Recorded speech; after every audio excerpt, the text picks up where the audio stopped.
Muy buenas tardes, tengan todas y todos ustedes. La Universidad Nacional Autónoma de México, a través de la Dirección General de Orientación y Atención Educativa de la Secretaría de Servicio y Atención a la Comunidad Universitaria, les da la más cordial bienvenida al ciclo de conversatorios UNAM para tutores con el tema Aprendamos a hablar positivamente de los adolescentes, a partir del fenómeno audiovisual de la miniserie Adolescencia. Antes de comenzar, le damos la bienvenida al maestro Fernando Macedo Chagoya, secretario de Servicio y Atención a la Comunidad Universitaria de la UNAM, al que le pediremos unas palabras. Maestro Macedo, bienvenido, muy buenas tardes. ¿Qué tal? Muy buenas tardes a todas y a todos. Antes que nada, agradecerles la invitación para poder estar y acompañarnos en el arranque de esta charla, que es de mucha importancia para nuestras y nuestros estudiantes.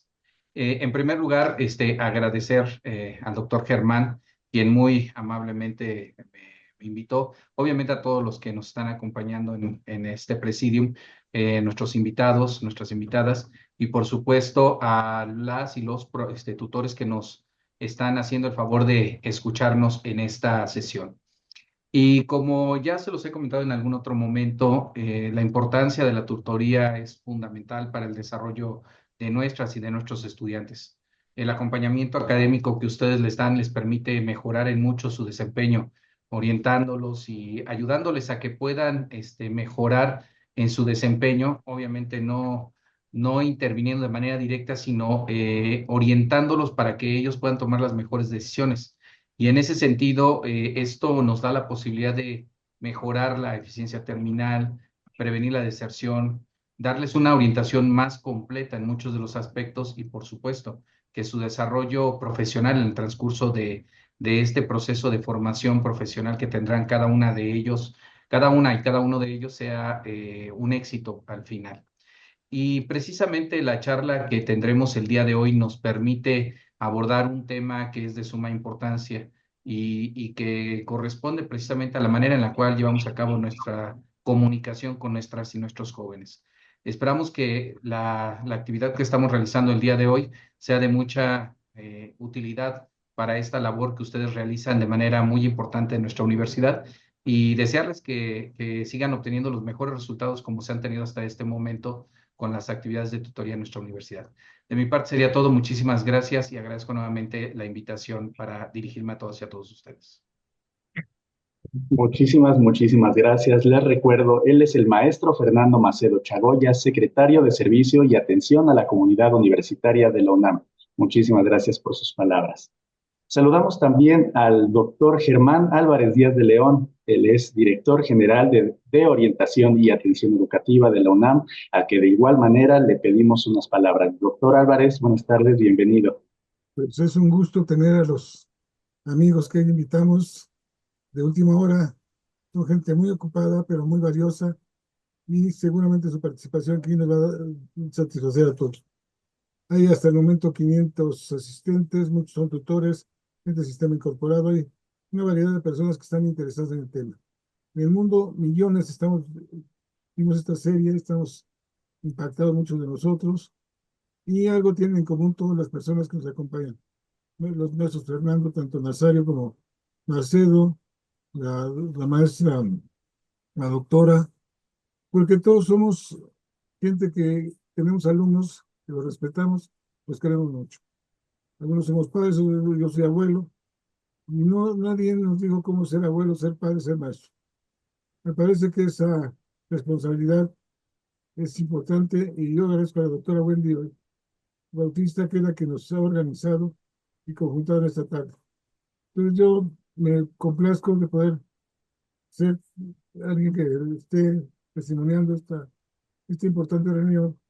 Y el doctor Fernando Macedo, que es nuestro jefe, jefe de la Secretaría, que bueno, se dé el tiempo para acompañarnos en unos momentos. Adelante, por favor, Daniel.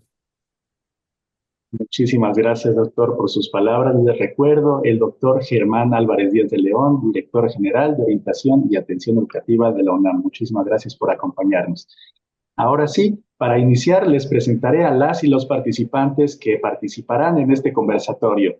Le doy la bienvenida a la doctora María del Carmen Montenegro Núñez, académica de la Facultad de Psicología de la UNAM.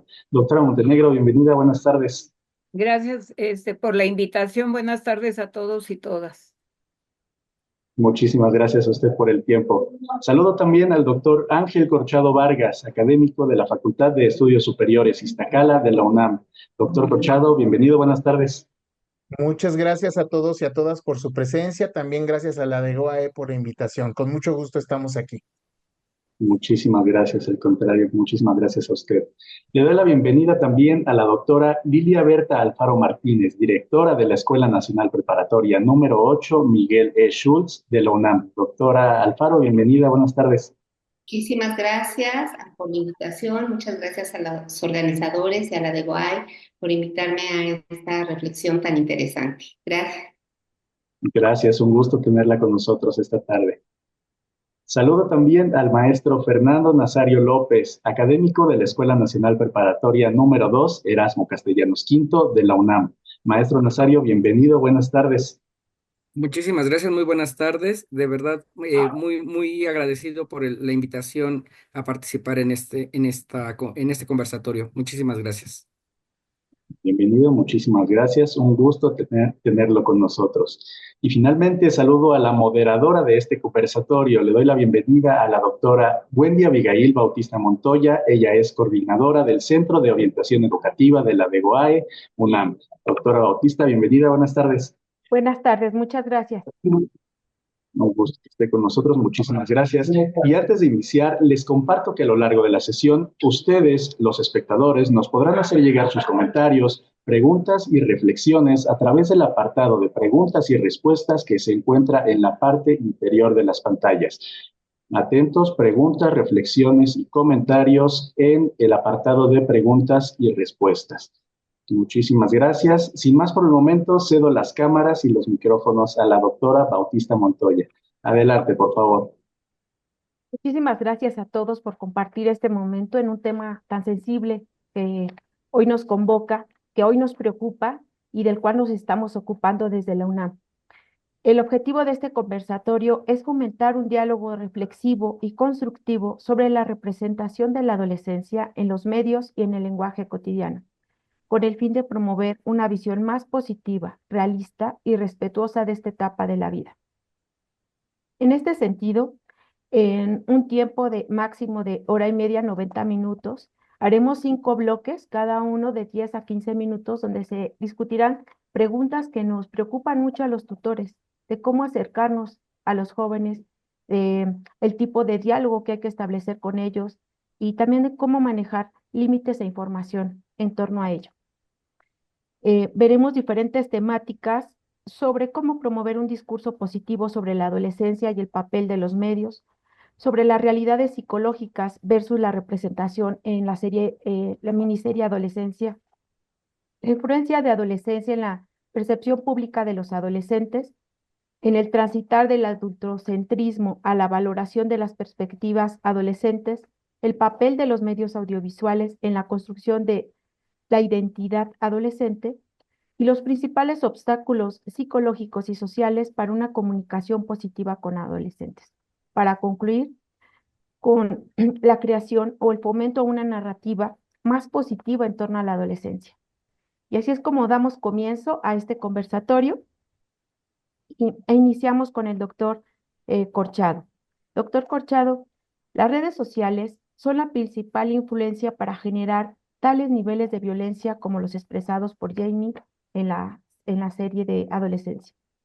¿Cómo se manifiesta desde su experiencia dicha violencia en los diferentes contextos de las adolescencias en el salón de clase, en las redes sociales y en las relaciones interpersonales? Bueno, pues creo que principalmente las redes sociales, a partir de varios años atrás, han estado posicionándose cada vez más en la vida de los seres humanos. Ya no podríamos concebir con tanta facilidad una vida sin redes sociales. Son parte de un desideratum, son parte de un proyecto social que se construye día con día, independientemente de la cultura en la que nos movamos. Inclusive ya podemos identificar que están tan fusionadas las culturas. Antes era muy fácil identificar lo oriental de lo occidental, lo europeo de lo americano, pero ahora cada vez más se encuentran más cercanas las culturas entre los pueblos y ahora entre las juventudes y las adolescencias.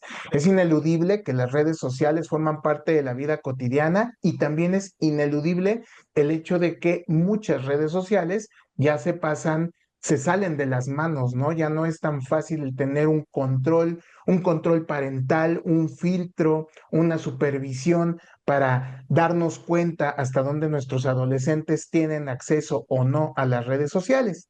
Por tanto, al ser parte de la vida cotidiana de nuestros jóvenes, de nuestras adolescencias, ellos se encuentran expuestos y se encuentran en constante interacción con otros seres humanos. En particular, doctora Wendy, lo que tú me comentas y me preguntas que tiene que ver con esta violencia, con este acoso, con esta discriminación, esta estigmatización, pues se hace presente todos los días. Es algo evidente el que, por ejemplo, en el caso de Jamie, el chico que estuvimos observando en esta serie, hay una serie de construcciones, hay una serie de ideas que se van ensamblando unas con otras y que llegan a este punto. Pero fíjense que rápidamente quiero mencionar que en la red social es uno de tantos factores y uno de tantos elementos que ponen a nuestras adolescencias y nuestras juventudes en riesgo. El problema que vimos expuesto en esta serie es un problema multifactorial. No podemos nosotros reducirlo a que solamente porque el chico tuvo acceso a ciertas redes sociales, en este caso se hace mención de Instagram, es el elemento que coadyuvó a que se presentaran todas estas problemáticas, sino también al asomarnos a la familia, la historia familiar, el comportamiento del padre, el comportamiento dentro del escenario escolar, influyen e involucran y abonan a que el chico haya presentado todas estas situaciones. Entonces, lo que quiero decir con esto es que las redes sociales son ahora parte de la vida cotidiana de nuestras juventudes. En lo cotidiano vemos elementos de estigma, prejuicio, estereotipo, discriminación dentro de las redes sociales de manera explícita o implícita, pero también coadyuvan otros factores que abonan a que se lleguen a estos puntos, ¿no? Estos puntos de quiebre como el que vimos con Jamie y con otros tantos personajes de la serie. Muchas gracias, doctor Corchado. Eh, y en este sentido, doctor Alfaro, ¿cómo influirían estas representaciones de la adolescencia en series como Adolescencia en la percepción pública de esta etapa de la vida? Doctor Alfaro, ¿sí me escucha? Perdón, sí, sí, bueno, de hecho, lo que nos dice el doctor Ángel Conchado es muy, muy importante, porque precisamente cómo es esta representación en los medios de la en las redes sociales de los adolescentes. Pues esta representación es yo le llamaría posverdad. ¿Qué significa posverdad? Pues que realmente la imagen que dan los adolescentes y que se construye a partir de toda esta narrativa que se maneja entre ellos, los amigos, los grupos, sus grupos en los cuales están, cómo los perciben, cómo se generan diferentes estereotipos, diferentes rumores acerca de toda esta información, pues los jóvenes se crean una percepción de una realidad que es para ellos, no precisamente la realidad tal cual es, sino que es como una imagen que se genera en todas estas redes sociales y a partir de esa imagen se va construyendo muchas veces la identidad de la persona, una identidad que muchas veces es falsa. la forma en cómo se está manejando o dando esta construcción de la adolescencia dentro de estas redes sociales, a veces está muy alejada de lo que es de lo que es el joven dentro de sus contextos escolares, familiares, sociales, y tiene que ver con muchos factores. Lo que sí es bien importante, y que yo creo que esto es lo que nos, lo que tenemos que reflexionar a partir de de la serie, es que esta construcción de la realidad en redes sociales sí es agresiva, negativa hacia el adolescente, y si éste no tiene habilidades para poder manejar estas situaciones, puede llegar a destruir una vida. Y eso es lo que hay que reflexionar. Cómo estas imágenes falsas, ¿sí? Que se genera una percepción de cómo es el adolescente y cómo el adolescente lo integra a sí mismo y se la cree como si fuera realmente la verdad, llega a destruir a la vida de los adolescentes. Eh, si ustedes lo vieron en el video, cuando está con la psicóloga, el chico dice, pues dice, él está sufriendo de bullying en las redes sociales, pero lo que más impacta es cuando dice, ¿por qué me atacan? Porque soy feo. O sea, era su realidad, era la construcción de su realidad en la red social. Y eso lo integró a sí mismo. Y entonces él dice, nunca voy a poder tener una novia, nunca voy a, porque no soy como los otros jóvenes, como los estereotipos que nos decía el doctor Ángel, ¿no? El estereotipo del chico atractivo, deportista, que tiene muchas parejas, etcétera, y cuando él ni siquiera puede tener una novia, aunque está en ese proceso, ¿no? De cambio, esos procesos sexuales, en donde va iniciando en estos procesos de integración de su propia forma de ser y de la integración de su propia sexualidad. Y es aquí cuando está este rompimiento, ¿no? Y dice, ¿quién soy yo? O sea, yo, dice, ¿cómo me considero yo? Y esto pues es una agresión que él vive hacia sí mismo, pero es una construcción no solamente de la red social en la cual está inmerso, en la cual él está dentro de esta situación, de esta situación, sino una construcción que se da por todo un contexto social, un contexto familiar, un contexto escolar, un contexto en el cual pues por un lado los papás que aparentemente creen que tienen una buena comunicación con él, que aparentemente dicen yo sí siempre lo he escuchado, lo amo, no puede ser verdad, pero de manera, eh, ¿cómo podríamos decir? Inconsciente, le transmiten esos estereotipos, ¿no?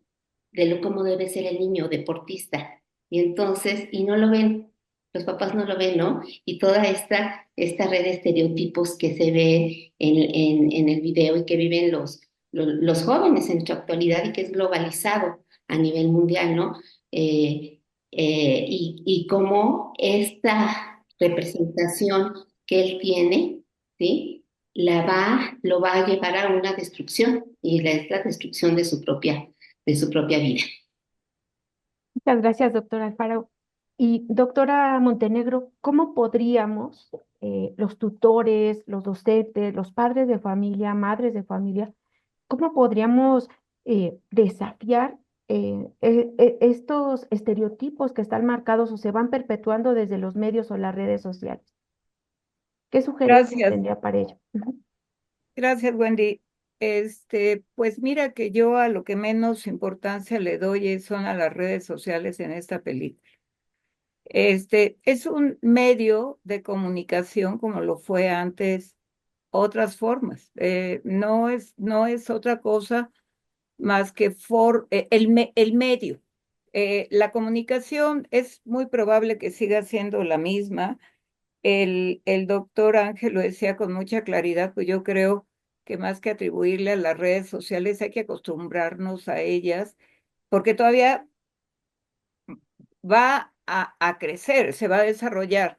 Entonces, yo desde que una balacera en Monterrey, una balacera en Torreón, y le irresponsabilizaban a lo que veían en Internet. Decía, es el Internet lo que influyó. Entonces, a mí me parece que dar tanta importancia a las redes sociales no debiera. Es una opinión. Primero hay que ubicar eh, este, Jamie tiene 13 años. Si atendemos a la OMS, pues entonces está recién salido casi de la niñez, ¿no? Está entrando a la adolescencia. El bullying que le hacían, pues era ponerle el pie, escupirlo, era de los más chicos, supondría uno, ¿no? Eso existe, que eso nos encante, pues no nos encanta. Creo que ahí buscando o tratando de buscar causas que llevaron a esta situación, me parece que no es propiamente por ahí el asunto. El otro lado, como dice la doctora, pues sí, la identidad ahí está, se va construyendo y será parte de ello. Normalmente en la etapa del desarrollo de la adolescencia, pues existen muchas incomodidades. Él y la adolescente están incómodas con su cuerpo. Es posicionarlas ahora en grupos sociales diferentes donde van a tener que enfrentar el desafío de compañeros. Y eso es parte de lo que es el desarrollo. Eso está escrito en la psicología del desarrollo. Me parece que esa condición de enfrentar el mundo de una manera diferente, de buscar la autonomía, pues los ubica en una incomodidad. Pero aquí, más que las redes sociales, es el contenido. Y el contenido del estereotipo no lo da las redes sociales. En este caso que estamos observando, es el modelo machista lo que está ahí presente, ¿no? A mí me parece que el modelo machista es lo que afecta mucho esta situación, porque todo lo que le marcaban a él en términos de esos códigos, tenía que ver con una cuestión, ¿eres atractivo o no? Muchos adolescentes no se sienten atractivos. Es el proceso, ¿no? Es parte de un proceso. Entonces, no sé cuánto extendernos en cada punto, Wendy, porque hay mucho que decir, pero yo lo dejaría, pues, en el tenor de que el asunto no es el medio a través de lo cual se dicen las cosas, sino es el modelo machista que genera ciertos códigos que devalúan y que los hombres también viven con las consecuencias de ese dominio masculino para exigirles y para tener que demostrar lo que en el adolescente aún le falta. Así es, doctora, muchísimas gracias. Maestro Nazario, ¿y qué tan fiel es esta realidad que se presenta en la serie de adolescencia a la realidad de nuestros adolescentes en la actualidad? ¿Qué aspectos considera usted que acierta y cuáles están exagerados? Bueno, muy buenas tardes. Considero que en el caso concreto de la serie, una de las cosas que sí sucede con nuestros adolescentes es la construcción de su identidad a partir de la utilización de las redes. Si bien es cierto, como bien lo dice la doctora María del Carmen, probablemente cuando vemos la serie no tendría que ser únicamente la red el foco de atención del televidente, sino cómo se construye la identidad de esta persona. Sin embargo, nosotros en la actualidad, en el 2025, nuestros adolescentes empiezan a construir una identidad desde las redes sociales. Ese es el gran problema. El gran problema es que no estamos o no se está trabajando como sociedad, no se está poniendo atención en algo que es la autoestima. Cuando los adolescentes tienen una carente autoestima, cualquier cosa puede ser susceptible para llevarlos a la toma de malas decisiones. Por ejemplo, acá, como decía la doctora María del Carmen, esta parte donde Jamie dice, soy feo, yo no puedo, ¿no? Es una idea que él ha construido a partir del entorno que tiene dentro de las propias redes. Las redes le determinan un estereotipo, qué es lo bello, qué es lo que es atractivo. Incluso, claro, va atravesado con este machismo porque además para Jamie es importante ser seductor, no solamente tener un noviazgo, ser seductor. Además, no solamente digo, hay una parte que es terrible porque de hecho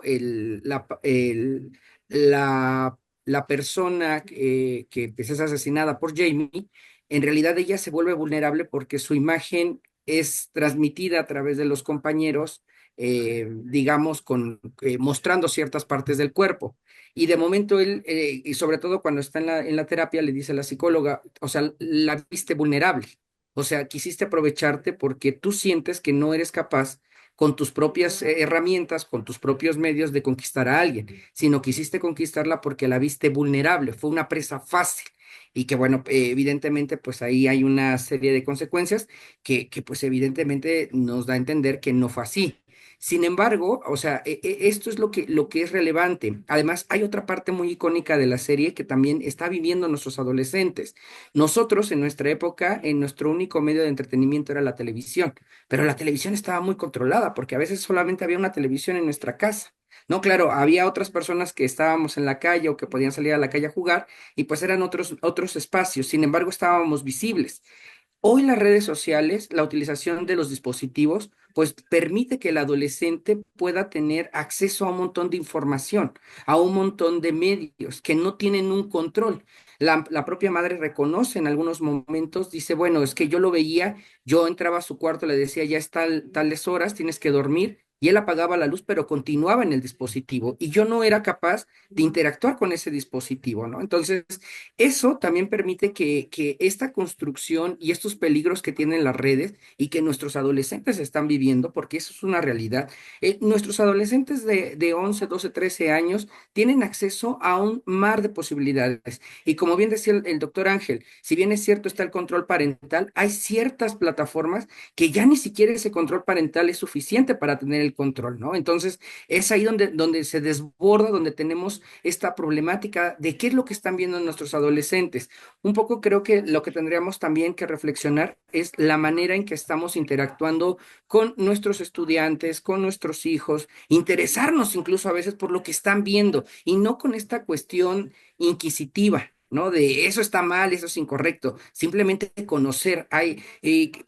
Con esto termino mi intervención, pero hay una parte donde también el policía está investigando y el hijo le dice, estás investigando mal porque no tienes idea del lenguaje que estamos utilizando, ¿no? Desde ahí también vemos este choque generacional en donde nosotros, un emoji puede tener para nosotros un significado, ¿no? El significado del corazoncito y él explica todas las variables, ¿no? De estos emojis y dice, no, pues esto no lo sabía, ¿no? Y por supuesto ahí se da cuenta que este niño pues tiene además un problema de bullying en las redes.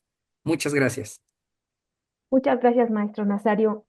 Tenemos preguntas también del público. También me gustaría hacer una pausa muy breve, señalarles que dentro del chat se integrará un cuestionario también para el registro de las constancias. Por favor, estará apareciendo cada media hora con el fin de apoyar el desarrollo también de las constancias.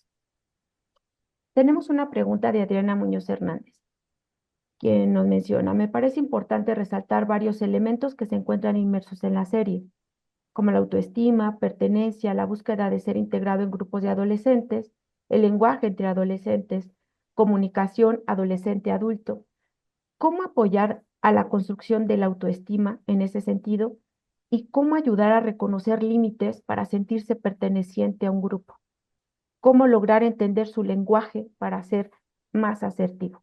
¿Quién de ustedes gusta contestar, por favor? Pues, bueno, si quieres, Este, Gracias, doctor. ¿Seguimos con las redes sociales o podemos salirnos de? Este, el, la autoestima, estamos hablando de que es el paso de la niñez a la adolescencia y estamos pensando que es la búsqueda de la autonomía, ¿no? En esa búsqueda de la autonomía, bueno, hay diferentes paradigmas que lo pueden explicar, en tanto pone distancias a los padres y se enfrentan con sus propios recursos, ¿no? Y ese simple hecho, por mencionar algunas de las teorías, le va a generar dificultad, ¿no? Le va a generar dificultad para enfrentar las cosas. La otra es enfrentarse a su grupo de referencia, porque si bien yo sí creo que la identidad, no, para mí no empieza en la adolescencia, o sea, para mí empieza ahí todo un constructo, sí, de desarrollo, pero la adolescencia no es una generación espontánea, la adolescencia es la sobrevivencia de la niñez, ¿no? Entonces, todo lo que se haya vivido en la niñez, las heridas de la niñez, todo lo que pasaron, todo las formas y estilos de crianza, habrá algunas formas de estilo de crianza que van a generar más seguridad que otras. Cuando a Jamie, que a mí me gustó, se hace mucho énfasis en el capítulo 3 como el más fuerte, ¿no?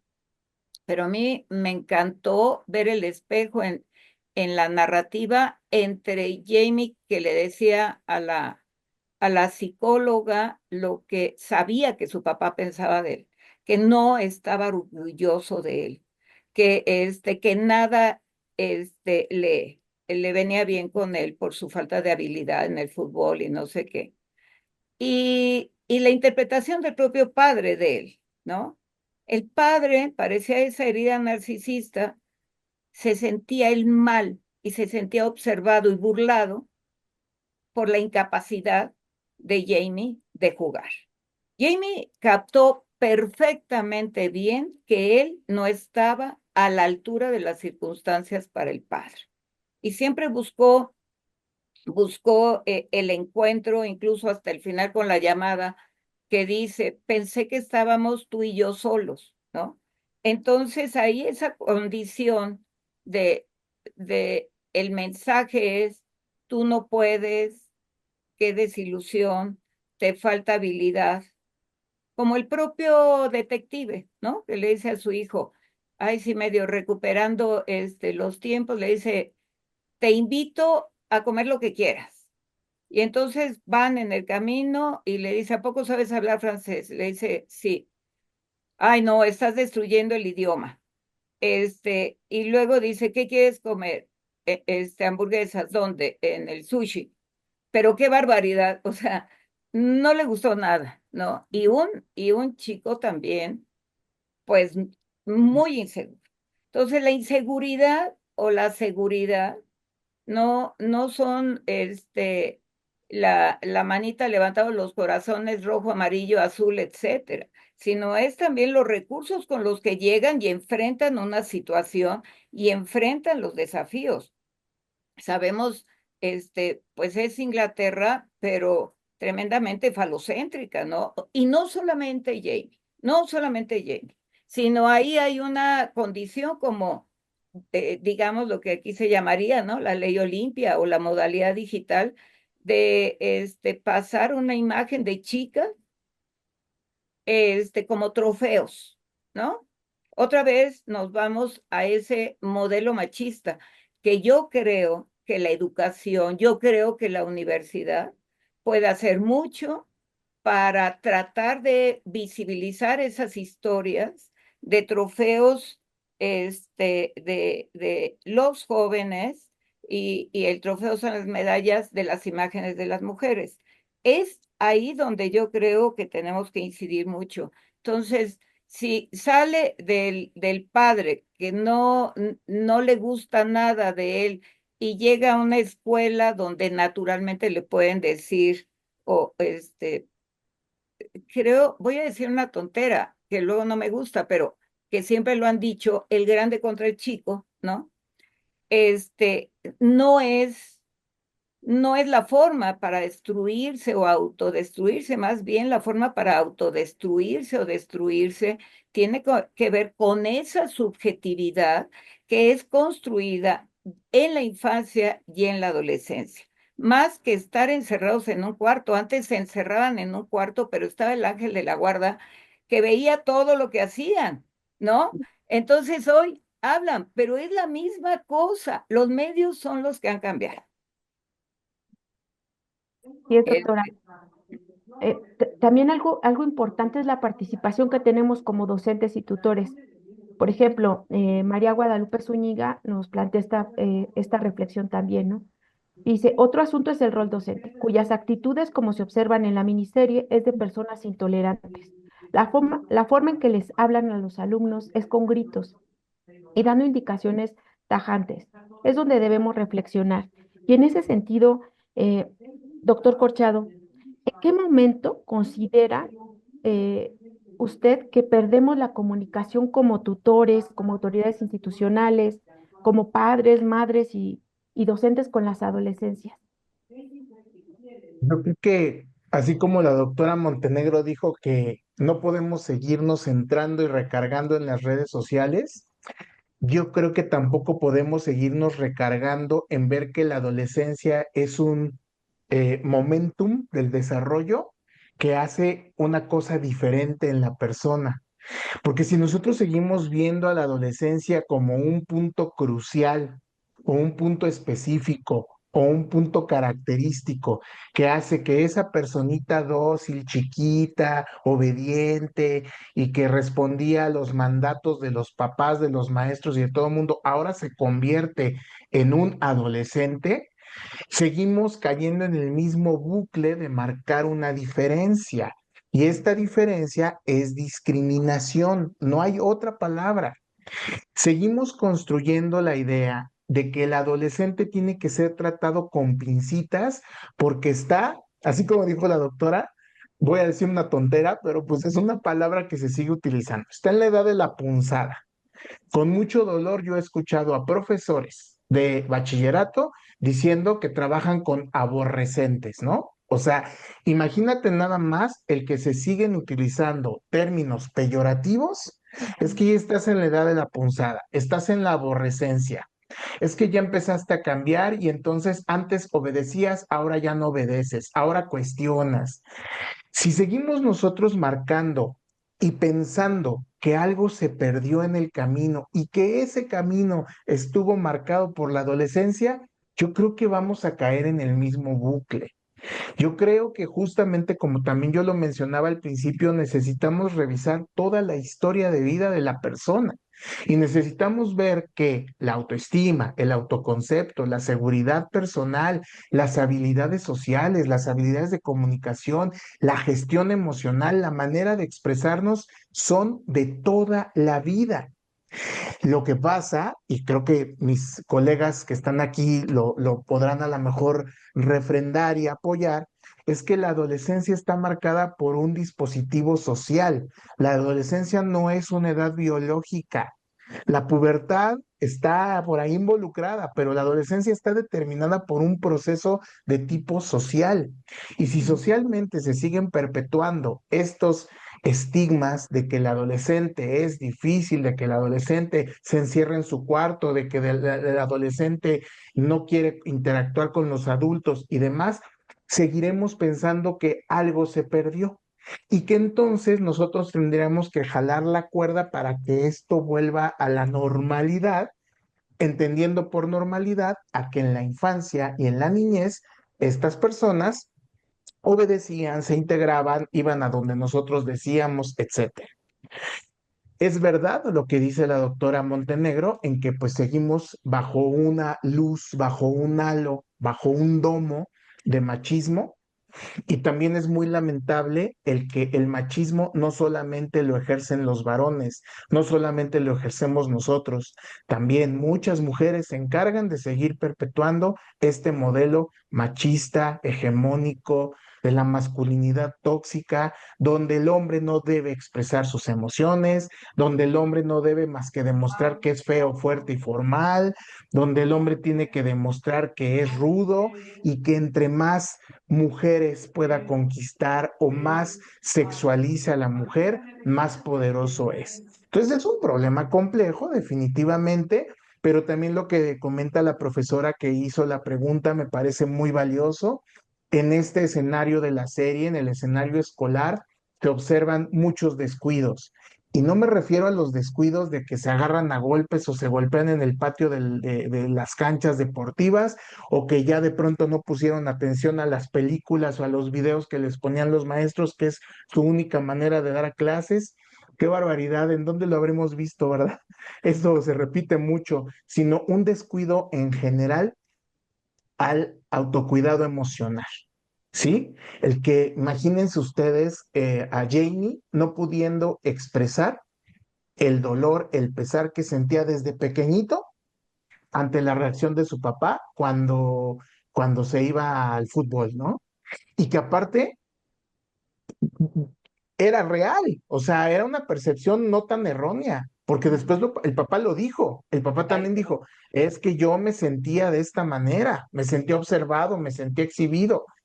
Entonces, hay aprendizajes, hay introyectos, como le llamamos a algunos, a lo largo de la vida, ¿no?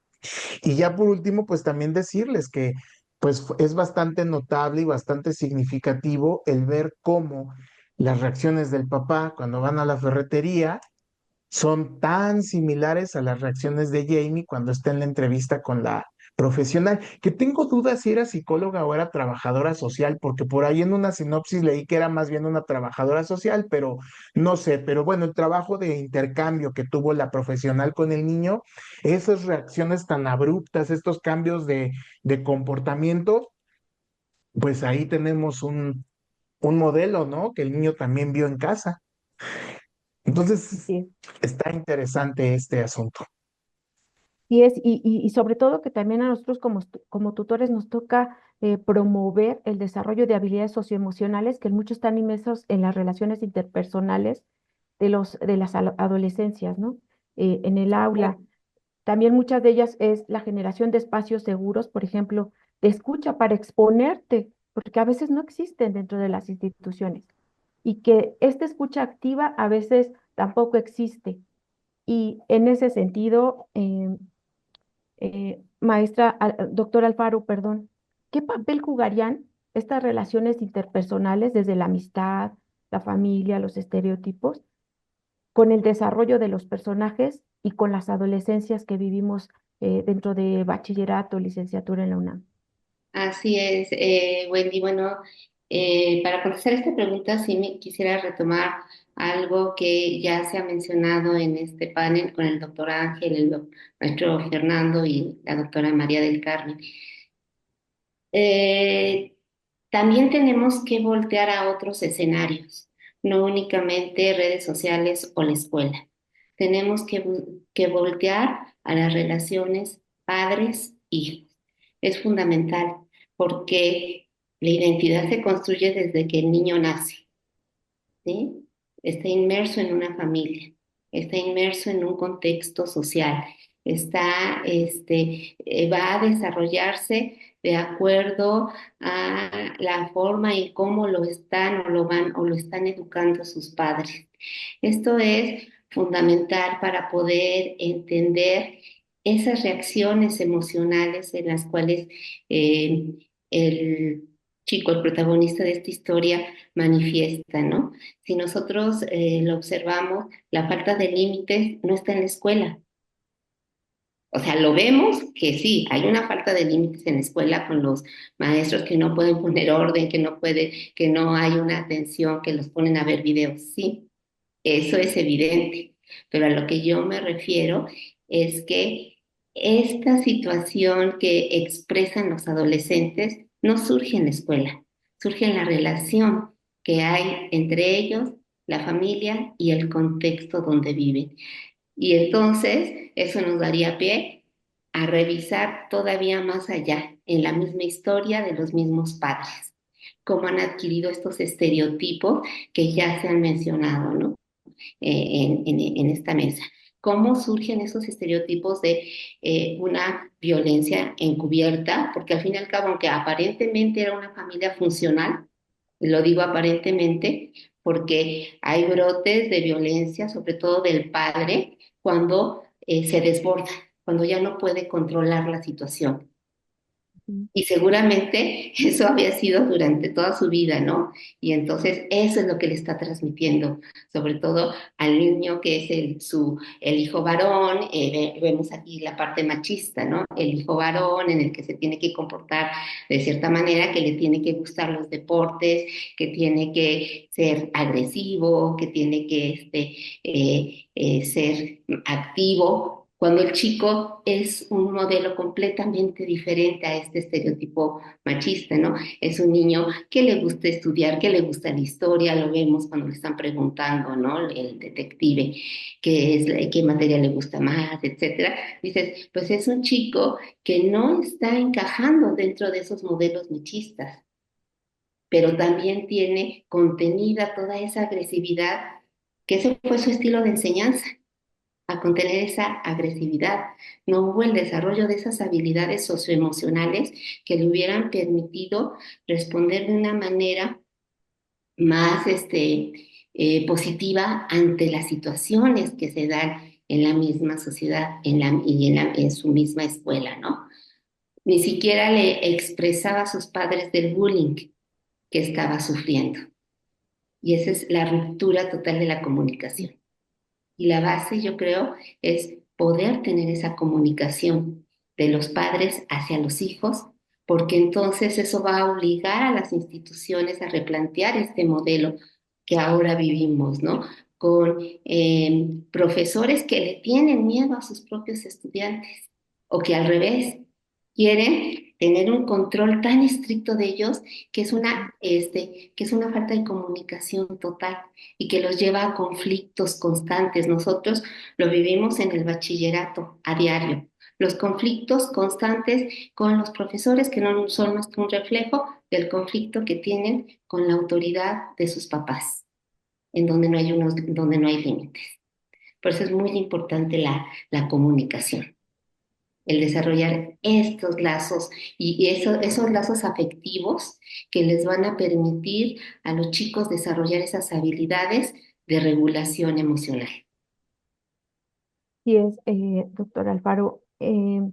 Maestro Nazario, ¿qué estrategias entonces podríamos implementar, dado este contexto que nos han dado los especialistas, para fomentar una comunicación abierta y efectiva entre adultos y las adolescencias? ¿Qué nos recomendaría al respecto? Su micrófono, maestro Nazario, está apagado. Perdón, en el caso del plantel 2 específicamente, ya desde hace algunos años, una de las ejes estratégicos que se han manejado es la llamada escuela para padres. De momento, a los padres también les cuesta mucho trabajo acercarse a sus propios hijos, ¿no? Y pues es difícil en una primera instancia que solamente los docentes, ¿no? Desde el trabajo más bien institucional, podamos allegarnos a ellos. Entonces, es muy importante que los padres reconozcan, valoren las diferencias de sus hijos, valoren sus habilidades, sus diferencias, porque muchas veces, como ya lo han marcado los doctores, las doctoras y el doctor, muchas veces los padres tienen una expectativa de sus hijos a partir de sus propias vivencias. Y muchas veces los hijos no tienen esos deseos, no tienen ese proyecto. Entonces, es importante que ellos también vayan reflexionando sobre el crecimiento, sobre el cuestionamiento a las propias enseñanzas que en algún momento tuvimos en nuestra casa, su sexualidad, su despertar sexual, su búsqueda de identidad, ¿no? De momento hay algunos estudiantes que, bueno, pues desafortunadamente, pues tienen mucha violencia en casa porque sus padres no están de acuerdo con la identidad o cómo han construido esta búsqueda de su identidad. Entonces, de momento, una de las cosas que se puede hacer desde la propia institución, pues es reforzar esta escuela para padres, trabajar con ellos temas que de momento pues les cuesta mucho trabajo poder hablarlo, poder expresarse. Y a partir de la tutoría, las y los tutores lo que podemos hacer es trabajar este reconocimiento, este autoconocimiento de ellos mismos, incluso reforzar que todas las personas somos diferentes, que en la diferencia radica el valor humano, pero que estas diferencias, estas habilidades y estas áreas de oportunidad las tenemos que trabajar. A veces no solamente basta con ser un estudiante memorioso, también se tiene que trabajar la disciplina, se tiene que trabajar la constancia. Esto se logra a través, por supuesto, del trabajo de las y los tutores dentro de los diferentes planteles, al menos a nivel bachillerato. A nivel licenciatura me parece que la tutoría tiene más bien otro aspecto que es más bien el profesional, aunque no se escapa de tener estas pequeñas gotas. Sin embargo, bueno, en el caso del bachillerato sí trabajamos mucho las habilidades de los estudiantes. El programa está encaminado específicamente a trabajar no solamente la parte socioemocional, sino también la parte académica, que a final de cuentas es en mucho de nuestras oportunidades lo que más podemos tener una incidencia directa. Se tienen grupos de asesoría, por supuesto, también ya los diferentes planteles ahora cuentan con un departamento psicopedagógico, afortunadamente. Incluso actualmente tenemos un nuevo programa que es el programa Espora, que está dando específicamente atención en algunos planteles, sobre todo en cuestiones de algunos problemas conductuales y sobre todo, bueno, pues si ya se tienen algunas otras características, pues le está dando un mayor soporte a los estudiantes. Entonces, creo que las estrategias pueden ser variadas, acercarnos a nuestros estudiantes en la medida de lo posible, tratar de ser empáticos, no alcahuetes, porque me encanta cuando lo decían aquí en este panel, muy acertadamente, hay que poner límites, pero los límites no se ponen con gritos, se ponen de manera asertiva, se ponen a través de una forma respetuosa, que también eso es muchas veces lo que nos hace falta. Y bueno, un poco retomando lo que se ve en esta serie de 4 capítulos, pues sí, ¿no? La serie refleja a un docente totalmente agotado, totalmente indiferente a la situación, ¿no? Y que bueno, pues en muchas de las condiciones, pues no es así, porque en realidad también hay que decirlo con toda claridad, el docente generalmente tiene una vocación. No digo, por supuesto, debe de haber las excepciones, pero en general la gran mayoría de las personas que se dedican a la docencia en cualquier lugar del planeta tienen una vocación, ¿no? Si hay una vocación por enseñar, hay una vocación por el estudiantado. Entonces creo que también reducirlo a que todos los docentes nos ponemos a ver videos y que no atendemos a nuestros estudiantes, pues tampoco es así. En realidad sí hay un compromiso, hay una observación, incluso la tutoría por eso precisamente busca que los tutores sean parte del grupo, es decir, que sean docentes de una asignatura del grupo. Nos permite eso, tener ese acercamiento más directo, ¿no? Conocerlos, porque de momento cuando hay un tutor que pues no conoce al grupo, no conoce al estudiante, pues le es totalmente ajeno toda su realidad y su comportamiento. En cambio, cuando está inmerso dentro de su aula, pues es mucho más sencillo que los docentes podamos identificar incluso cambios de comportamiento, porque eso sucede muchas veces. Ujú. Sí, muchas Exacto. gracias. Muchísimas gracias, maestro Nazario. Efectivamente, es la identificación desde el conocimiento y acercamiento hasta a nuestros estudiantes, ¿no? En tratar de no vulnerarlos, sino de acompañarlos de una manera más efectiva, desde todos los programas de acompañamiento en los cuales seguramente nosotros tenemos, cada uno de nosotros ha intervenido, el maestro Corchado desde con los SH, Naucalpan, Azcapotzalco, Oriente, Vallejo. Sea, entre todos nos vamos reforzando para poder acompañar de manera eficiente a los jóvenes.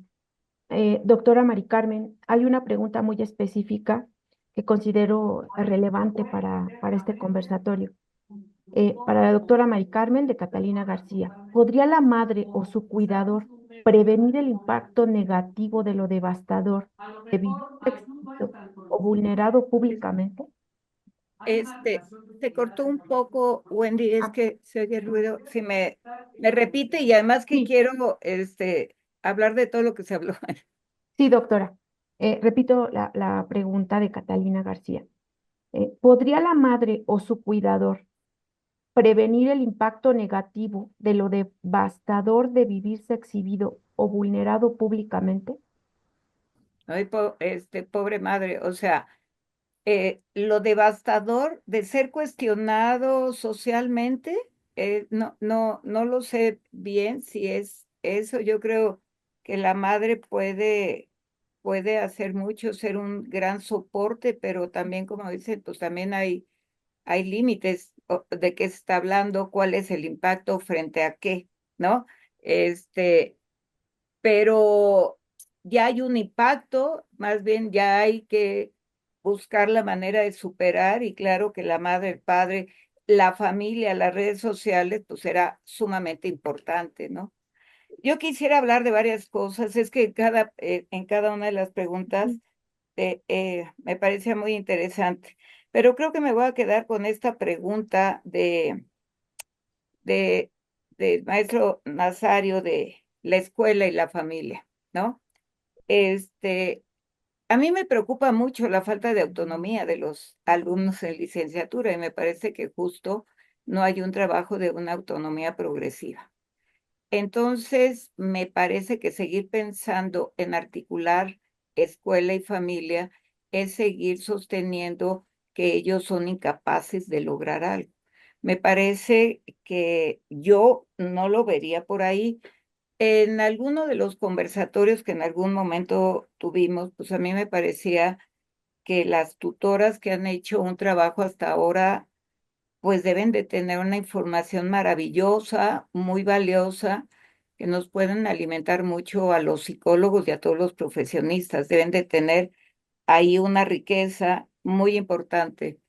Pero yo creo que para todos, es claro que sabemos o fuimos benefactores de algún maestro que por alguna razón nos orientó, nos dirigió, etcétera, y que fue sumamente importante, incluso como un paliativo de la familia. A mí me parece que en la actualidad se ha incrementado mucho la violencia familiar, y en ese sentido no le quito la importancia que tenga, ¿no? Pero puede ser la educación, puede ser la institución educativa un paliativo muy importante para hacer algo por las adolescencias y las juventudes. A mí me parece que uno de los grandes retos que a veces no contribuye la familia es en el abandono escolar, y eso es un riesgo monumental. Entonces, yo sí creo que deberíamos, como universidad, generar estrategias para que cada quien desde su espacio, y claro que con la ayuda de las tutorías, se pueda ayudar a la adaptación, a buscar estrategias para aquellos alumnos que tengan mayores dificultades. Me parece que conozco Espora y algún día yo les decía en una universidad, si de los alumnos que entran a la universidad, de 10, 4 presentan ansiedad, 3 presentan depresión. Ponemos más consultorios o generamos condiciones educativas diferentes donde podamos promover la posibilidad de que las y los estudiantes puedan generar esa percepción de que sí puede. El conversatorio se llama Aprendamos a hablar positivamente de las personas adolescentes. Y como tal, me parece que tenemos que promover la autonomía y no limitarla. En ese sentido, me parece también que existe una gran diferencia entre lo que es educación y disciplina. Los límites son para la disciplina. Educar es para aprender a convivir, para aprender a solucionar pacíficamente problemas, etcétera. Y eso no lo hace la disciplina, ¿no? Veíamos en la película tratar de controlar esa multitud repartiendo castigos, ¿no? Y no me va a importar y vamos a castigar al mundo entero. Bueno, pues eso me parece que no funciona muy bien. El asunto de cómo las personas, las tutoras, los tutores, me parece que nos pueden enseñar y ayudarnos también a establecer más estrategias. Pero lo que vimos en la película, que es un poco el tema que nos ocupa, Lo que vimos en la película fueron acercamientos de esos adultos que para llegar o demostrar que son empáticos, les dicen, ay, es que yo también a tu edad hacía travesuras, o ay, yo hacía tal. Y entonces es como acercarse de una manera que ni, ¿cómo se llamaba el chico que prestó el cuchillo Harry? No me acuerdo bien. Ryan, ¿Cómo se llamaba? Ryan. Ryan. Ujú. Le decía, no sé qué le decía el detective y Ryan le decía, la palabra que usaron ellos no era que fueran seductores, que fueran populares o que fueran, ¿cómo? Populares, sí. Populares, ¿no? Y entonces le preguntaba, no entendió lo que le decía en tanto querer asemejarse a la edad de él, y le decía, sí, yo fui popular y, en fin, me parece que ellos demostraron que no les estaba creyendo con esa forma simulada de llegar a ellos, ¿no? Entonces, me parece que yo creo que se tiene que, desde donde uno está y como uno es y la edad que tiene, acercarse y hablar, pero de una manera, mencionabas, Wendy, la escucha activa, y la escucha activa se da no desde el poder, o sea, no se Ujú. estructura desde esa situación, se estructura bajo una condición diferente de poderse escuchar, de poder escuchar al que está hablando y ser sensibles a lo que se está diciendo. En la escuela, lo que pudimos ver, entre otras cosas, a mí me parece, yo le apuesto a la escuela para solucionar muchas cosas. En la escuela de Jamie, algo que se presentaba, ahorita que dijo la doctora, la regulación emocional, la chica afroamericana, Ryan y Jamie, los tres mostraron mm, desregulación emocional. La chica golpeó a Ryan de una manera este, eh, compulsiva, o sea, lo golpeó muy fuerte. Estaba muy, muy estresada. Y los tres, particularmente, de Ryan se conoce poco, este, pero los dos, los padres, y como dicen, tres padres ausentes, ¿no? La desregulación emocional en esa escuela. La indiferencia, como ya dijeron, de las personas que se encargaban de ellos. La persona que podía dar información dijo, yo ni lo conocía, ni sabía cómo era, ¿no? Entonces, ese tipo de cosas, pues genera un vacío ahí. Lo que quisiera también comentar es que a mí me pareció, sé que fueron grandes actuaciones. La psicóloga y Jamie, grandes actuaciones en verdad. Y uno podía ver a la psicóloga impactada, temerosa de a lo mejor recibir un golpe, pero tan frustrada también por no llegar a sus propósitos. Y lo que me pareció desastrosa de la psicóloga, del guión, pues, que puso hacia la psicóloga, es, perdón, pero la psicóloga no era terapeuta. La psicóloga iba a hacer un diagnóstico, como se hace en México cuando alguien comete una falta. Abrió la caja de Pandora con él, estableció una relación terapéutica y de pronto, después no me acuerdo cuántas sesiones, ya llevaba como 10, de repente dijo, se acabó, Jamie, ya me voy, ni siquiera era como enojada, en otro tono, y para él fue desastroso. Lo único que le decía a él, a ella, repitiendo lo mismo, ¿qué no te agrado? Dime si te agrado, e incluso trata de corregir. Y ella queda, además hay alguien ahí, no le devolvió nada.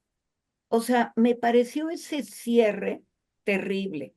Uno, porque para una evaluación se lleva 1 o 2 días. así. Era la psicóloga además del abogado.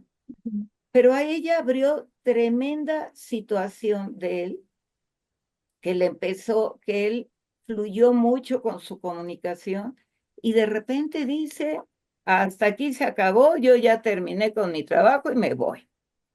Él queda en un vacío nuevamente, incontrolable, incontrolable. Entonces sí será esa parte de grandes emociones las veíamos, pero en esa parte sí me pareció que le dieron muy mal cierre a la psicóloga, porque el director, claro, ese espejo que hace entre Jamie y su padre, eso son fenomenales, pero la intervención psicológica me pareció muy triste. Y es un ejemplo de lo que se puede generar fuera de la familia, ¿no? Con maestros, tutores, con psicólogos, psicólogas, de no saber manejar algo que está ahí y dejarlo pues en el vacío. Gracias, doctora. Doctor Corchado, Sí, justamente quiero darle un poco de continuidad a lo que la doctora acaba de mencionar, porque entonces esto abre otra brecha importante. ¿Quién ayuda a los que ayudan? ¿Quién ayuda al cuidador? ¿Quién ayuda al evaluador? ¿Quién ayuda al profesional? ¿Quién ayuda al docente? Porque ahorita, bueno, sí se mencionó que evidentemente un proyecto importante que se lleva a cabo en el bachillerato de la UNAM y en una que otra facultad, quizá en educación superior, es en la escuela para padres. Pero ¿quién ayuda al profesorado, no? ¿Quién lo acompaña? Y entender que el profesorado, antes que ser profesorado, también son personas, ¿no? Y también se viven con ciertas necesidades. Y que si bien es cierto, como dice la doctora, no es un espacio terapéutico, no es un espacio clínico de acompañamiento psicológico para una persona, también es importante el crear y generar constantemente espacios de escucha para las personas que atienden a nuestras juventudes y a nuestras adolescencias, porque también se necesita como decantar, se necesita drenar toda esta necesidad de hablar de todo lo que implica el cuidado a nuestros adolescentes y a nuestros jóvenes. Entonces considero que esto también que se acaba de mencionar es una brechita más a la que hay que poner también atención. Digo, les comento que, por ejemplo, en el proyecto que yo trabajo, no solamente sensibilizamos a las juventudes en los bachilleratos y en algunas facultades de la UNAM, sino que también ahora nos hemos abocado a abrir espacios de escucha para el profesorado, ¿no? Porque la situación está complicada, está difícil. Sabemos algunos eventos que han estado ocurriendo dentro de nuestra casa de estudios, pero también sabemos que de manera general en las secundarias, en las preparatorias, en las mismas escuelas de educación superior, ¿quién voltea y quién mira y dice, profes, vamos a sentarnos a platicar y vamos a acompañarnos? Y justamente, no desde la verticalidad, como decía la doctora Montenegro, la escucha activa no se da desde una relación de poder o de superioridad, se da desde la horizontalidad, porque pues sabemos que la escucha activa tiene que ver con la empatía, con el validar al otro, con el acompañar. Entonces, no es que caigamos en una situación de terapia, pero sí es una situación de mínima empatía y de acompañar a quien cuida también. así es. Y algo bien importante, doctor Corchado, que nos menciona Fernando Solana, agradecemos mucho la participación de todos los que están participando dentro de preguntas y respuestas y también que han abonado muy interesantes reflexiones. Pero algo importante es esto que nos comentan, ¿no? Efectivamente, hay un cierre que fue determinante. Quizá alguien más participó en la muerte de la chica, y al sentirse desolado se nombra como único responsable y absoluto culpable. ¿Cómo se maneja dentro de la serie? Y también en el actuar de las adolescencias, las culpas. Al respecto, ¿qué opinan ustedes sobre el manejo de la culpa, las responsabilidades? No, Sí, si me doctora quiere, Alfaro. es que no quiero pasarme de hablar. Ah, está la doctora. La doctora Alfaro y posteriormente la Adelante, doctora adelante. Montenegro. Gracias, doctora Montenegro. Bueno, Gracias, doctora María del Carmen. No, yo, algo que yo hay que establecer esa situación del manejo de la culpa en la cual los jóvenes, los maestros, los padres, o sea, todas las personas que están alrededor de los adolescentes, eh, vuelvo a lo mismo, ¿no? Es esa falta de habilidades socioemocionales, en las cuales tanto los padres, los profesores, muchos de nosotros como funcionarios, pues también lo tenemos, ¿no? Y eso es bien importante detectar. Es bien importante detectar de que para que podamos nosotros cambiar esa narrativa del adolescente conflictivo, del adolescente que viene de una generación de cristal, que no está apoyando en nada, es el trabajo con uno mismo. Y el trabajo con uno mismo, la institución, tiene que poner énfasis en el desarrollo de estas habilidades, sobre todo en los docentes, porque los docentes son los que tienen una interacción directa con los adolescentes. Y como decía el doctor Ángel, hay que poner mucho énfasis en la salud emocional de los docentes. Los docentes manejan a veces más de 500 alumnos, ¿sí? En donde se tienen que enfrentar diariamente a historias muy diferentes, a personalidades muy diferentes, en donde los jóvenes, en donde esa interacción, ajá, los, cómo los está haciendo sentir, que muchas veces se van a esos extremos, o dejarlos hacer lo que quieran, o esa rigidez, esa inflexibilidad del docente que está causando mayor conflicto, ¿no? Y bueno, esto a lo que yo quiero llegar es eso, tenemos que verlo esto como un fenómeno multifactorial. No podemos hacer responsables a unos o a otros, tenemos que trabajar. Y el trabajo tiene que ser en conjunto, institución, funcionarios, profesores, tutores, padres de familia, todos es un todo.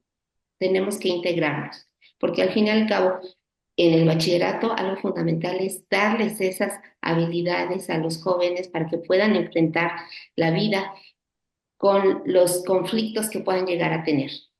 ¿Sí? No podemos liberarlos de todas las problemáticas que hay, pero sí podemos darles habilidades para poderlas enfrentar. Y esas habilidades las tenemos que transmitir a sus profesores, a sus docentes, a sus tutores.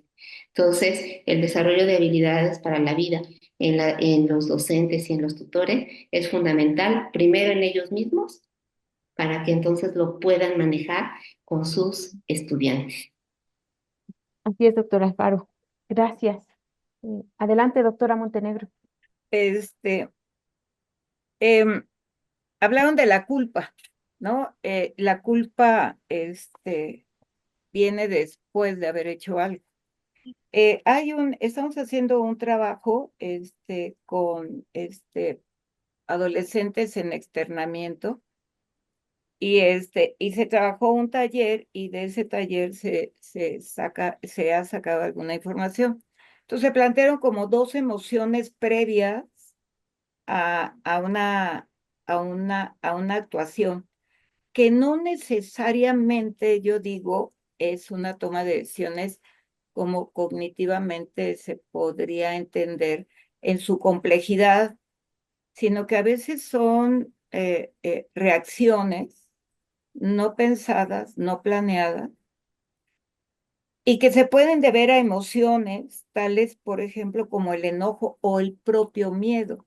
El propio miedo genera actuaciones de violencia, o sea, el miedo de repente se piensa que las emociones pueden ser positivas o negativas y pues para nada, más bien el contenido que genera las emociones, lo positivo o lo negativo, pero muchas veces el miedo es adaptativo y ante una amenaza se puede tener una sobrereacción, ¿no? Y atentar contra de alguien. Después viene la culpa, la vergüenza, y lo que veíamos con este grupo de adolescentes es que tienen muy claro el enojo, tienen muy claro el miedo, pero cuando explican el remordimiento, ya ni la culpa, hablan como de un nerviosismo, ¿no? Algo como que se incomoda.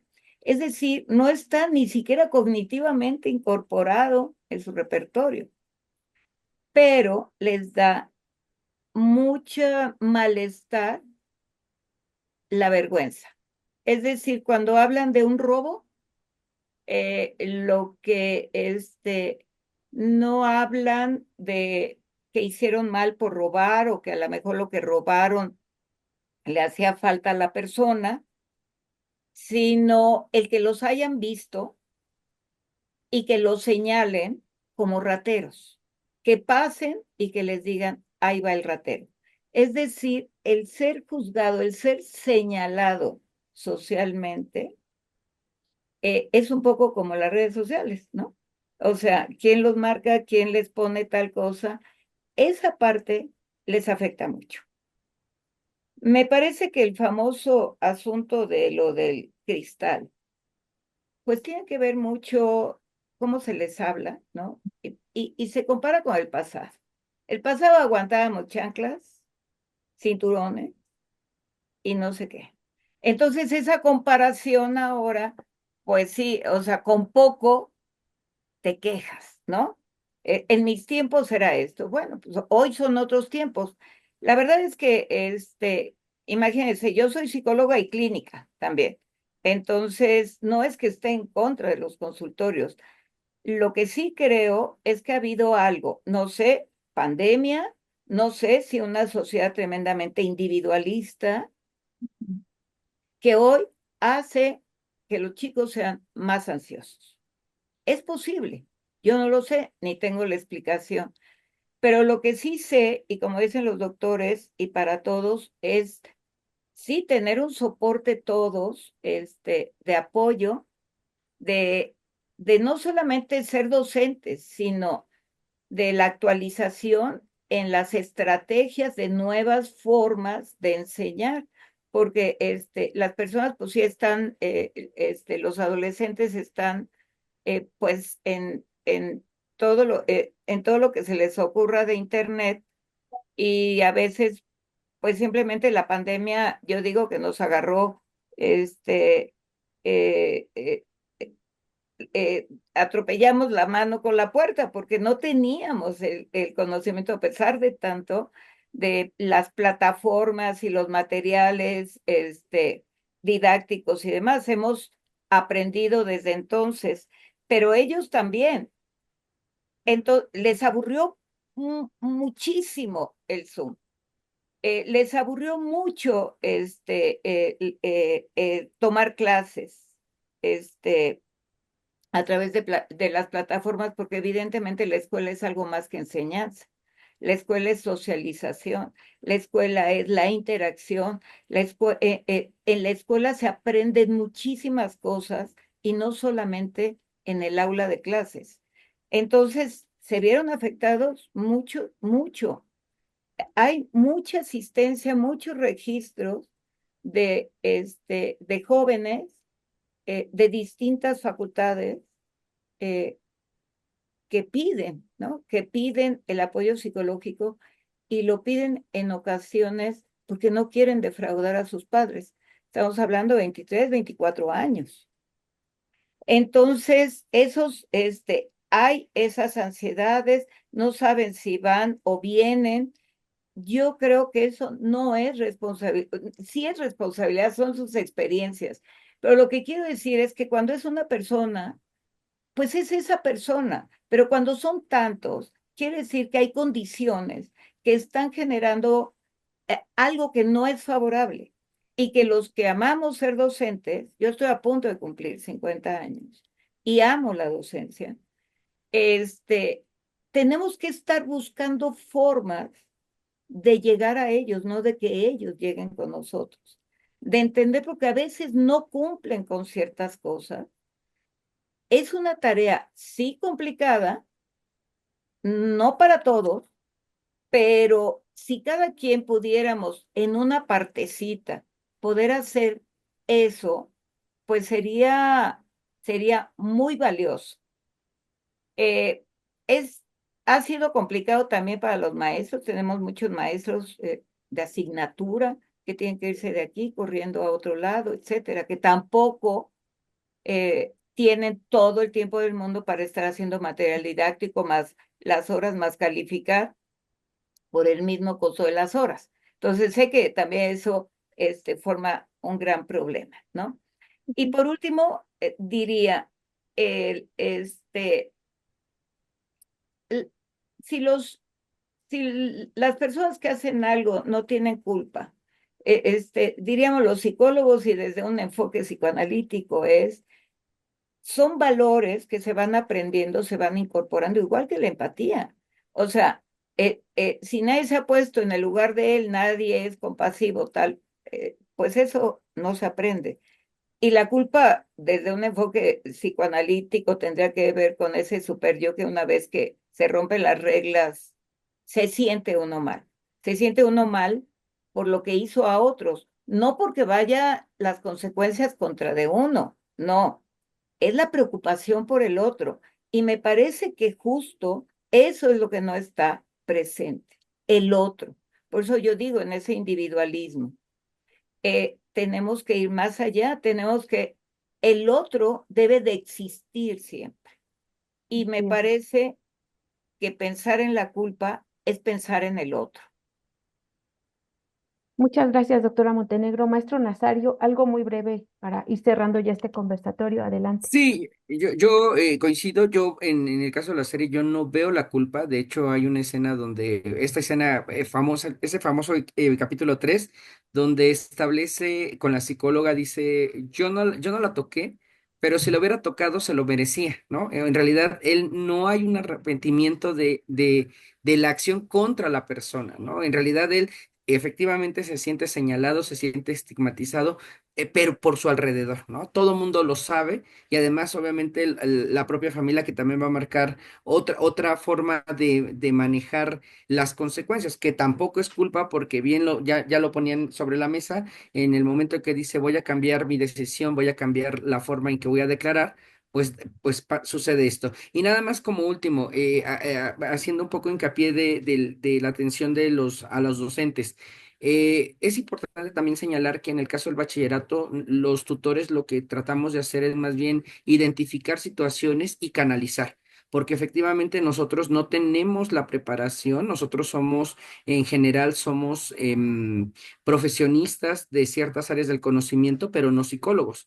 Por lo tanto, no tenemos esta capacidad para la atención. Precisamente por eso les hablaba del programa Espora, porque en realidad nosotros lo que hacemos es a través de las vías institucionales canalizar a los estudiantes, que eso es más bien lo que nosotros realizamos, aunque sí, efectivamente necesitamos un cuidado, pues también del docente, por supuesto, del tutor, que se enfrenta y vive, ¿no? Ciertas circunstancias. Gracias. Gracias, maestro. Pues yo creo que este conversatorio nos da para muchísimo más. Lamentablemente también el tiempo se nos ha agotado. A mí me hubiera encantado también una reflexión final de cada uno de ustedes. No sé si alguien de todos los que hoy estamos participando en este conversatorio, ustedes especialistas, quisiera dar un cierre, doctor Alfaro. Pues yo nada más decirle que como institución tenemos que trabajar en dos aspectos fundamentales, tanto para docentes como para nuestros estudiantes y para nuestros trabajadores universitarios, que también son una pieza fundamental, que son la motivación y la disciplina ética. Tenemos que trabajar mucho con el respeto, la responsabilidad y la honestidad. Muchas gracias. Gracias, doctor Alfaro. Doctor Corchado, una reflexión Pues final. yo quiero redondear de manera muy general en el sentido de construir redes de apoyo. Necesitamos redes de apoyo y necesitamos entender que la problemática es multifactorial, no es causa-efecto así de manera lineal, es multifactorial, pero que todos, como mencionó alguien por ahí en los comentarios, estaba leyendo, necesitamos tejer un trabajo comunitario en equipo donde podamos participar todos, apoyarnos, acompañarnos, porque como diría Miguel de Unamuno, lo único que tenemos seguro en esta vida es que nos vamos a morir, pero mientras estemos en este mundo, vamos a acompañarnos unos a otros. Gracias. Muchas gracias, doctor Corchado. Maestro Nazario. Pues que debemos seguir trabajando como institución. Las adolescencias tienen, o nuestras juventudes tienen un panorama muy complejo. Nosotros también, nosotros mismos como sociedad, los cambios son vertiginosos, la forma de comunicarnos es distinta, los patrones de comportamiento se han modificado a partir, obviamente, de la utilización de nuevas herramientas de comunicación. Entonces tenemos mucho que trabajar, mucho que hacer, y mucho por profundizar. Sobre todo, agradecer también a todas las y los docentes, las y los tutores que de verdad hacen este trabajo de manera gratuita, simplemente por el amor al trabajo. Entonces, ese es un trabajo invaluable para la universidad. Gracias. Bien, gracias, maestro Nazario. Doctora Montenegro. Bueno, pues solamente agradecer y agradecer al panel. Me dio mucho gusto compartir con ustedes puntos de vista, a veces afines, a veces no, pero creo que nos une este compromiso con la universidad, este compromiso con los estudiantes, con las estudiantas, y, y generar propuestas como las que están diciendo, ¿no? De hacer un trabajo amplio, multidisciplinario, pues será de suyo importante. Mientras tanto, a mí me parece que pues mi respeto, mi reconocimiento, admiración a las personas que funcionan como tutores, porque efectivamente, aunque fueran psicólogos tal, el ser tutor tiene implicaciones totalmente diferentes porque van a presentar una N cantidad de problemáticas. Y si además hay altruismo ahí, pues un abrazo y muchas felicitaciones para todos. Pero creo que dentro de todo lo que hay que hacer, podemos empezar aprendiendo a hablar positivamente de los adolescentes. Hablar de las personas adolescentes sin pensar que son los adultos imperfectos, los impulsivos, de los cuales hay que cuidarse, de los cuales siempre hay sospechosismo. Entonces, me parece que cambiar la mirada hacia ellos es muy importante. Lo único que, y ya para cerrar, quiero decirles que ni el papá tuvo culpa. Yo creo que el papá en la última parte no quiso saber más del hijo y parece ser que con el muñeco dijo, aquí acabó. Bueno, gracias. Muchas gracias, doctora Montenegro. Agradecemos mucho la participación de nuestros panelistas especialistas, también de todos ustedes como tutores, que efectivamente valoramos su participación, su acercamiento y que den por seguro que trabajaremos en conjunto, como decía el doctor Corchado, eh, para darles un apapacho, para darles estos espacios de escucha que también son bien merecidos para ustedes y trabajaremos de cerca con ustedes para mejorar las condiciones no solo de los tutores, sino también de todo nuestro estudiantado. Y pues, doctor, maestro Fernando Macedo, doctor Álvarez, no sé si quieran dar unas palabras de salida. No, pues, por favor. Sí, muchísimas gracias. Bueno, pues de antemano, primero agradecer a nuestros panelistas del día de hoy. Doctor Ángel, muchas gracias. Doctora María del Carmen, doctor Fernando, doctora Liliana. Wendy, muchas gracias por la moderación de la mesa. Siempre muy atinadas las preguntas que planteas para que esto avance. Y obviamente agradecer al doctor Germán la invitación. Y como hace un momento se ha estado mencionando, la tarea del entorno cercano de nuestras y de nuestros estudiantes es fundamental para que tengan un desarrollo pleno en cualquier circunstancia que se presenta en la vida.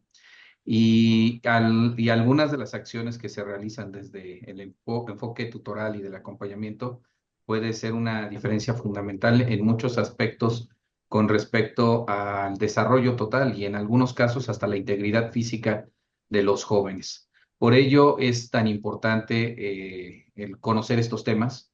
A veces son un poco duros de digerir por muchas razones.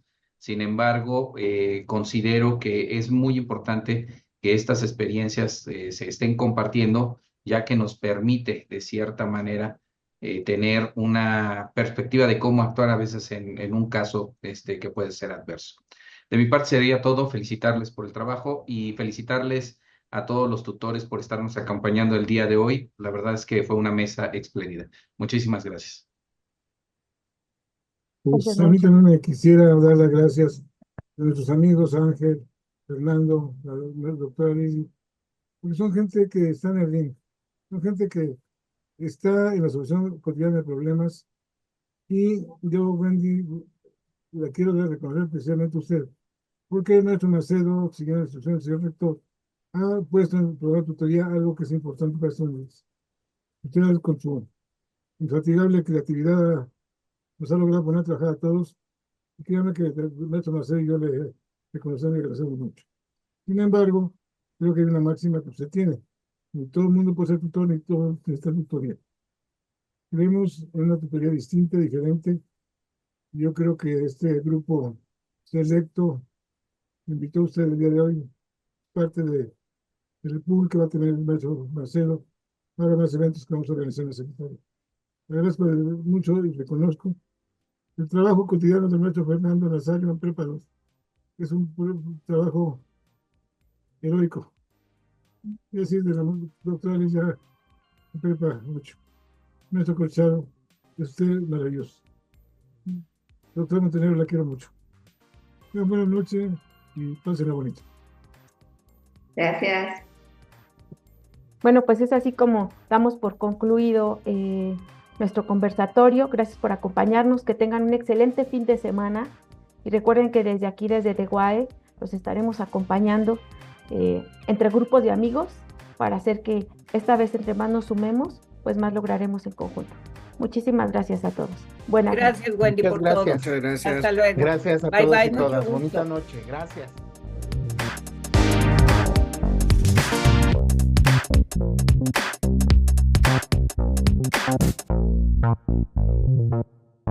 Thank you.